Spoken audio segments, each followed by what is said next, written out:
aqui é meu amigo João, querido amigo, e um mega cineasta, uma pessoa super politizada, inteligente, que eu admiro muito, adoro. E estou muito feliz de poder estar conversando aqui com você. É recíproco. Você começou a trabalhar com animação, né? E morou em Nova York por muitos anos. E lá mesmo você teve uma mudança de vida, né? Assim, uma mudança comportamental, querendo entender um pouco mais sobre os impactos do nosso dia a dia no planeta, né? E como isso se deu, assim? Por que você teve esse insight? Por que você se conscientizou? Como foi esse processo? Bom, como você disse, né, eu trabalhava com animação e por muitos anos eu fiz publicidade e, enfim, era um pouco... Dava aula também? Dava aula de animação, né, no IU. E chegou um momento, assim, meus 30 e poucos, que eu comecei a perceber que aquilo ali era um pouco raso, né, que tinha um limite do que eu estava fazendo e qual era o objetivo de fato. Então, aquela crise dos 30, assim, Sim. Qual o propósito da minha vida? Antecipou a crise dos 40. Antecipei a crise dos 40. Estou tendo de novo agora, aos 40 e poucos. São várias crises. Eu comecei a me perguntar, né, qual era o propósito daquilo tudo, porque eu estava fazendo muitas animações voltadas para crianças, mas com cunho comercial. É até o seu propósito de vida, né? Exatamente. O que a gente está fazendo aqui. Exatamente. Então, sempre, né, obviamente, minha família toda tem um histórico de ser bastante politizada, então eu já tinha uma carga disso, né? Mas passei anos, depois você começa a trabalhar para o sistema, né? Ganhar dinheiro, cair no sistema, é difícil sair, né? Em 2006 eu participei de um filme que foi Chicago 10, né? Que foi um filme sobre o 7 de Chicago, que falava sobre todo aquele movimento em 68. E esse filme foi para Sundance e eu fui nomeado ao Emmy por esse filme, né? Como diretor de animação. E isso me fez ver que, né, dava para utilizar a mídia para um propósito maior. E foi nessa época que a gente se conheceu, lá por volta de 2006, 2007, né? Acho que a gente se conheceu um pouco antes, 2005, mas que a gente ficou mais amigo. E isso foi parte da mudança também. Eu lembro que você encheu meu saco por causa de comida, vai lá no Dr. Gervais, né? A alimentação veio, acho que veio nessa hora, um pouquinho depois, né? Foi bem nesse momento, eu acho que foi paralelo, né? E aí, enfim, eu conheci o Daniel Pinchbeck, né, com quem eu fiz aquele filme 2012, Tempo de Mudança. E aí, realmente, eu parei de fazer publicidade, parei com todos esses trabalhos que eu achava que não condizia mais com o que eu estava pensando. Sim. Comecei a fazer projetos voltados ao meio ambiente, a questões sociais e meio ambiente. Documentários, né? Utilizando ainda a animação, né, como uma coisa complementar, né, para a linguagem. Mas com foco totalmente na sustentabilidade. Na sustentabilidade e na mudança de consciência, né? Que foi uma coisa sempre muito forte para mim. E na sua vida, porque eu lembro que você foi o meu primeiro cliente em Nova York, assim, assim que eu comecei a trabalhar com comida, você foi... Gente, coitado, João foi quase uma cobaia. Imagina, uma delícia, foi um privilégio total. Eu sempre falo para outras pessoas, não acreditam. A primeira pessoa para aquela cozinha foi para mim. Eu falei, cara, até parece. Primeira pessoa, foi total. Aqui eu atesto que o João foi meu primeiro cliente e era muito bom cozinhar para você na sua casa. Foi um aprendizado muito bom. Pessoalmente, o que mudou na sua vida, no seu dia a dia? Você começou a praticar meditação, você fazia o float tank, que era... Isso eu faço até hoje, uma vez por semana. Como é isso? Porque é uma... Cara, é muito incrível, né? É uma maneira induzida de meditação, né? O tanque de flutuação, ele é um tanque com uma água salínea, que tem muito sal de Epsom, né? Então você boia naquela água mesmo se você não queira. E ela é completamente escuro, isolado do som. Então um método de você ser induzido à introspecção.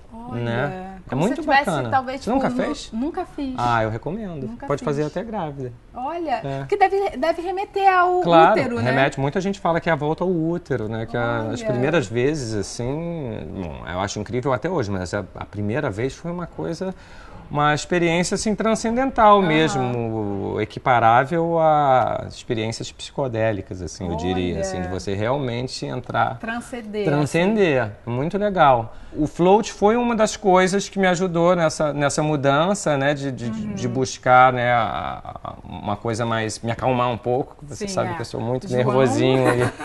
Mas melhorou. Melhorou, né? Melhorou, claro. Agora fazendo uma vez por semana, então, muito né? Tipo, você... E meditação, você pratica também? Pratico, eu Qual faço. tipo? Eu faço meditação transcendental, né? Que você, com esses documentários incríveis, você conheceu muita gente super importante e influente nesse mundo de sustentabilidade, ecologia e pessoas que querem uma mudança positiva para o mundo.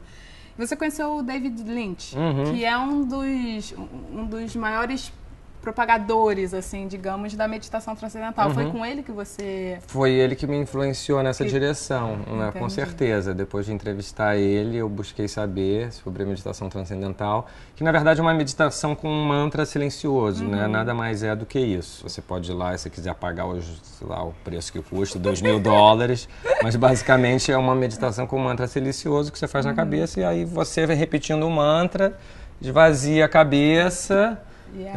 E aí você consegue desconectar, muito né? Bom. E eu pratico ainda todo dia, faço meus 5 tibetanos. 5 tibetanos eu faço também. Ah, tá vendo? A gente tem isso em comum. A gente tem. Eu tenho que atribuir muita coisa que eu aprendi, que eu me interessei a você também. Acho imagina. que essas amizades são muito importantes. Não fosse você me mostrando um documentário, me apresentando um amigo, uma pessoa interessante, isso realmente foi muito, muito bom para mim. E me conta então do seu documentário primeiro, 2012, Tempo de Mudança. Olha, eu comecei a fazer esse filme, eu comecei a conversar com o Daniel em 2007, 2008, foi justamente nesse momento dessa crise de identidade que eu estava passando. Eu li um livro dele, né? O Daniel Pinchbeck é um jornalista americano da contracultura, que fala muito sobre essas questões, né, de mudança climática, mas também do xamanismo, né? Ele foi para a África e tomou iboga, tomou ayahuasca aqui no Brasil, e fala desse câmbio de mudança e dessa ideia de 2012, né, que agora já ficou para trás. O mundo não acabou, né? Mas de que, né, a gente poderia estar indo em direção a um momento de, né, uma mudança coletiva, né? Pelo jeito ainda não aconteceu, mas enfim, foi muito interessante para mim. A mudança de fato me afetou, né, de uma forma muito forte, né? Porque foi mudança de hábitos alimentares, né, mudança da minha relação, né, com o meio ambiente, mas não só, né, aquela coisa básica de comprar orgânico, realmente de praticar mesmo, tipo, né? O quê? Exemplos práticos no dia a dia que a gente pode fazer para... Logo na época, uma das coisas que eu comecei a fazer foi a compostagem, né? Separar o lixo orgânico, o lixo seco. As pessoas acham que não dá para fazer num apartamento, mas dá. Né? Tem o Minhocasa, que é uma composteira... portátil, né? E isola, não dá barata nem rato. Então, se fizer direitinho, não funciona. Fede. Não fede, muito pelo contrário. Te dá um adubo muito rico. Diminuir o uso do carro, né? Em Nova York isso era mais viável do que aqui no Brasil. Então, eu passei a andar só de bicicleta. Você lembra aquela bicicletinha velha que eu tive, que depois passou para vários amigos de vocês, né? Porque Nova York é um dos lugares que mais roubam bicicleta. E a sua não tinha problema, né? Porque era tão roubar. velha. Mas com certeza, isso foi uma das coisas, né, que eu acho que é fácil de você implementar no dia a dia, né? Você mesmo se você não faça compostagem em casa, você separar o seu lixo, lixo já é muito importante. Aí tem gente que me fala assim, mas eu separo meu lixo, mas aí lá no caminhão mistura tudo de novo. Mas a maior parte da reciclagem no Brasil acontece no saco de lixo, que quando ele está ali esperando para ser levado. O pessoal, os catadores passam lá e vêm, né? Se aqui tem garrafa PET... Pelo menos você facilita o trabalho. Ele não vai precisar enfiar a mão naquela coisa que está misturado com a casca de banana, com uma coisa que já está meio potrificando. Então você torna mais digno o trabalho dessas pessoas, né? E no próprio lixão, apesar daquela mistureba toda, você separar num saco facilita também. Não fica tão impregnado. Fica ali já, né, pré-selecionado. Eu sou obcecado com essas coisas. Então, voltando para o Brasil, em 2010, eu tenho uma chácara na Chapada dos Veadeiros. Lá Você foi morar em Brasília? Fui morar em Brasília, conheci minha segunda esposa lá, tive filhos, né? E aí, com criança, vida de pai, família. Exato. Quando você voltou, assim que você voltou de Nova York para Brasília, você começou com um projeto no Jardim Botânico de lá? Eu trabalhei no Jardim Botânico por 4 anos e a gente fez lá todo um projeto de permacultura junto com o Ipoema, que é um instituto de permacultura que tem lá. A gente construiu uma casa ecológica de pau a pique, com sistema de captação de água de chuva, também com espiral de ervas, com a fossa ecológica. Essas coisas todas eu tenho na minha casa, né? Eu sou obcecado. Você vive o que você pratica, o que você eu acho que essa, né? Você perguntou do 2012, essa que foi a grande mudança, né? Eu acho que eu já tinha consciência de certas coisas, né, sobre isso. Tinha feito um filme sobre reciclagem de pilhas já em 2000, mas eu não tinha posto isso em prática no meu dia a dia, né? Eu acho que a partir desse momento, esse momento que a gente ficou mais amigo, é que eu comecei a realmente aplicar essas coisas na vida, né? Plantar parte dos meus alimentos, que eu acho que é uma coisa extremamente significativa, uma das coisas mais revolucionárias, se você tem a possibilidade de fazer isso. Não, hoje em dia plantar é quase que plantar dinheiro, né? Sem dúvida. O preço, você vai ver o preço aí das coisas, né? Tá absurdo. Você tem a chácara em Alto Paraíso. É lá que você planta parte do seu alimento e lá você fez uma casa... Bom, a chácara é totalmente ecológica e sustentável e tal. Conta um pouco como é isso, assim, porque é possível, é bom mostrar para as pessoas que é possível fazer. Olha, eu acho divertido, né? Entendeu? E a gente recebe voluntários lá, né? A gente tem até uma ONG que chama ciclo.org, o pessoal pode visitar.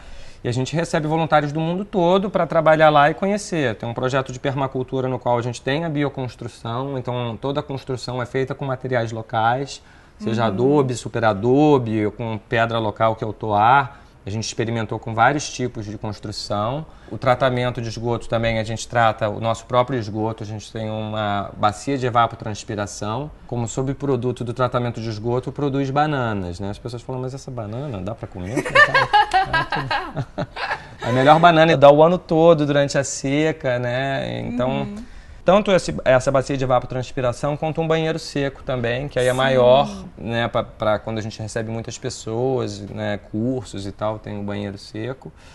E o banheiro seco é feito com o quê? O banheiro seco, ele é uma torre, ele é um banheiro no qual você tem um container que fica virado para o norte, aqui no hemisfério sul, então a maior incidência do sol é ao norte, né? Certo. E a 45 graus, pintado de preto, você vai lá em cima, em vez de dar descarga, você joga serragem, né? Ah, tá. E aí você usa por 6 meses. E pode fazer xixi e cocô. Principalmente cocô, né? Depois de usando por 6 meses, a gente fecha um dos compartimentos, aí usa o outro vaso, tem um vaso do lado do outro, e deixa lá por 6 meses, compostando.